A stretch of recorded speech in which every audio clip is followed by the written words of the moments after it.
A good coach implements standards, not just rules. And the difference is that rules would be something that is imposed on you, where standards would be something that are more owned by you.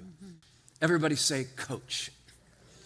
You're a lot like a coach, and maybe your mind had already gone there. I'm not sure if you know this coach that's up on the screen. It's Coach K. I think we call him Coach K because nobody knows what the K. It's Krzyzewski, Komeski.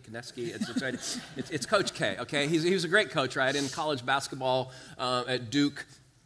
And Coach K also ended up coaching a lot of our Olympic teams, the men's Olympic teams. And I remember years ago seeing him interviewed as he was getting ready to do that. And the person interviewing Coach K said, "How in the world are you going to get everybody on the same page? I mean, these are superstars. They're multimillionaires. They're all so talented. How are you going to get all these players on the same page following all the same rules as you go play basketball all around the world?"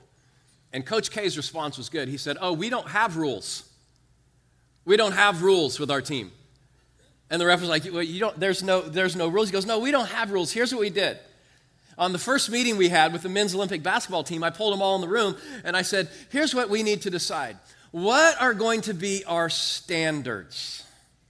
What are the things that we as a team are going to live by as we represent the United States playing basketball all over the world? What are our standards?" And from that point on, it's my understanding that our Olympic basketball teams have not had rules. They've had standards. A good coach implements standards, not just rules. And the difference is that rules would be something that is imposed on you, where standards would be something that are more owned by you. And maybe one thing we could do as a family is to help us win is to have a set of family standards or family values, not just rules, especially as the kids get older. Especially as the kids get older and you move from rules to relationship, maybe inviting your kids into the conversation and even filling in these blanks. We'll put them on the screen.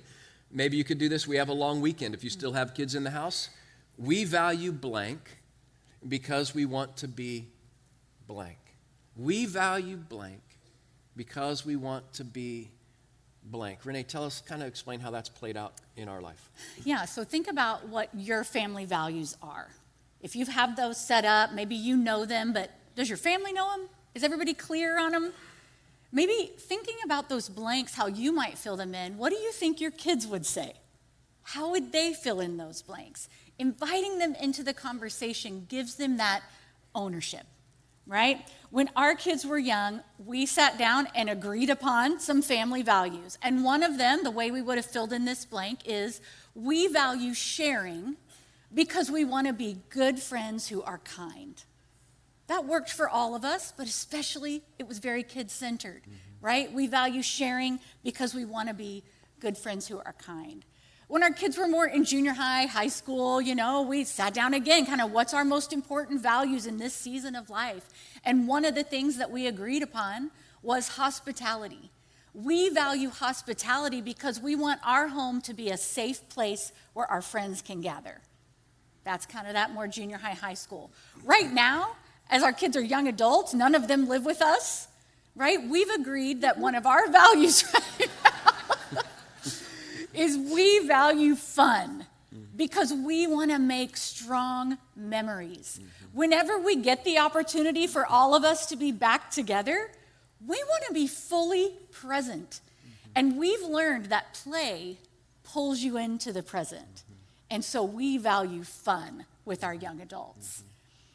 Parents and grandparents, I just want you to know, we want you to know, that the values and the standards that you are planting in the soil of your families, it grows with them. They will grow as they grow. And for those of you who are not raising kids right now, you may not be leading kids, but you are leading you.